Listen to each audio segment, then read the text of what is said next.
સુરતના કન્યાસી ગામમાં ગત 25 તારીખે થયેલી લૂંટ અને હત્યાના ગુનાનો ભેદ ઉકેલાઈ ગયો છે.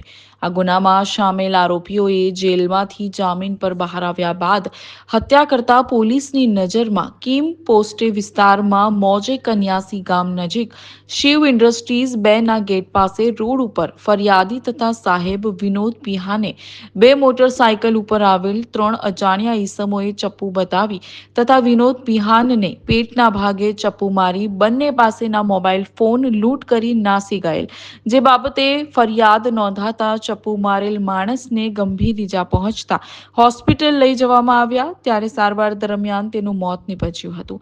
લૂંટ વિથ હત્યાનો ભેદ ઉકેલવા સુરત જિલ્લા એલસીબી પીઆઈ અને પીએસઆઈ દ્વારા માર્ગદર્શન આપી ચોક્કસ દિશામાં કાર્યકારી ગુનાવાળી જગ્યાની આજુબાજુના વિસ્તારના આશરે 120 થી વધુ સીસીટીવી ફૂટેજ ચેક કરી આરોપીઓને ઝડપી પાડવામાં આવ્યા, જેમાં 3 આરોપીઓ પૈકી 2 આરોપી ગોવિંદ બહેરા અને સુબલ ગૌડાને ઝડપી પાડી એક આરોપી સંતોષ ગોપીચંદને વોન્ટેડ જાહેર કરી તેની તપાસ હાથ ધરી હતી. સુરત ગ્રામ્ય જિલ્લામાં કીમ પોલીસ સ્ટેશનની હદમાં કન્યાસી ગામ છે, ત્યાં ઇન્ડસ્ટ્રીયલ એરિયા આવેલો છે.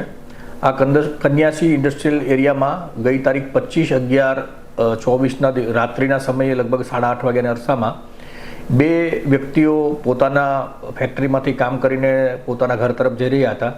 એ વખતે એક પિહાન નામના વ્યક્તિ કે જે ઓરિસ્સાના વતની છે, એ અને એમના મિત્રને 2 મોટરસાયકલ ઉપર 3 અજાણ્યા ઈસમો આવેલા અને એ લોકોએ તાત્કાલિક નીચે ઉતરી અને ચપ્પુ બતાવીને મોબાઈલ ફોન લૂંટવાની કોશિશ કરેલી. એ પિહાને એ વ્યક્તિએ પોતે પ્રતિકાર કરેલો અને પોતાના કબજાનો મોબાઈલ ફોન નહીં આપતા એના પેટના ભાગે ચપ્પુ મારીને પિહાનનો મોબાઈલ ફોનની લૂંટ કરેલી અને એના મિત્રના મોબાઈલની ફોનની પણ લૂંટ કરેલી.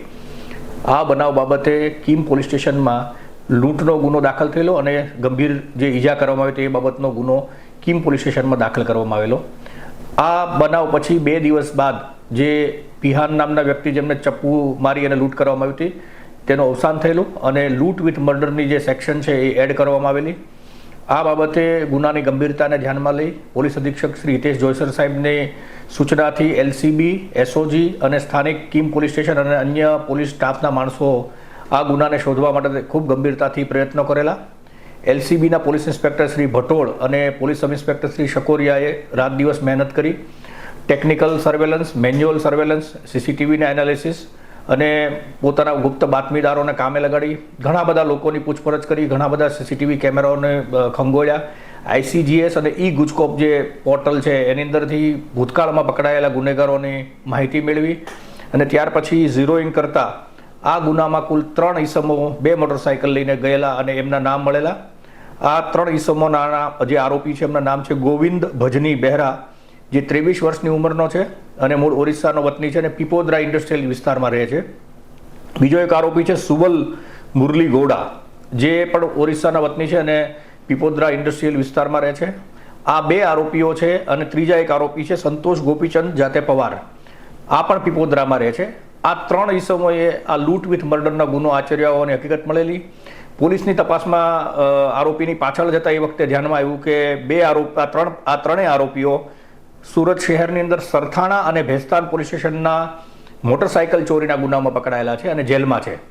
એ પોલીસે આ આરોપીઓની છૂટવાની રાહ જોઈ અને એમના જામીન થતાં આ 2 આરોપીઓ ગોવિંદ ભજની બહેરા અને સુબલ મુરલી ગૌડા, આ બંને આરોપીઓને એલસીબી કચેરી ખાતે લાવી એમની પૂછપરછ કરતા આ ગુનાનો એકરાર કરેલો હોય અને એની સાથે ત્રીજો ઈસમ જે સુનિલ ગાંજાવાલા, સુરત.